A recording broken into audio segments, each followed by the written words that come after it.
when you can accept that with not merely accept it grudgingly, but accept it and say, there's rightness about it. You know what religious folks would say, well, that means you're saying that God, whatever God means, God is good. I'm saying, yeah, whatever it's basically good. Is there evil in the world? Of course. And there's, all the philosophers and theologians argue about, well, why would a good God let there be evil? And the usual answer is free will. And I like, that's fine. But I'm just thinking in much more simplistic terms. It's like if I approach the world that it's basically good, things are going to go better, even though I may not always be able to solve whatever problem I'm solving. I'll do the best I can. And doing the best I can is good. Hmm. And most folks are trying to do that. It's interesting when I talk about ideas versus ideologies, that's one of my big things. An ideological approach says, I know what truth is, and if you don't think that, you're full of shit and you must be crazy.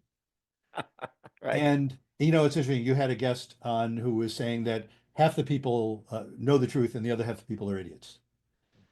And with respect, I mean, I know the feeling. We all know the feeling.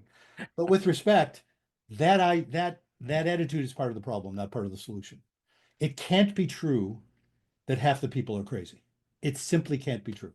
Whichever side of like the political divide you're on, it can't be true that the other side is crazy. It just can't. I'm sorry. I don't know how to define crazy if that's true. It isn't true. There are crazy folks, but they are Yep. quite few. Most of us are just doing the best we can, and we come up with different understandings because we have different experiences and different frames of reference.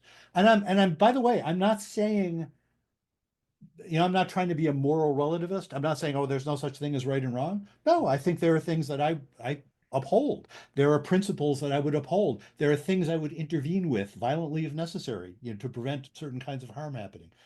It's not that I'm opposed to that. I'm not a pacifist, for example. But I also think that a large degree of intellectual and moral humility is necessary. It's like, you know what? I don't have a direct line to God, neither do you.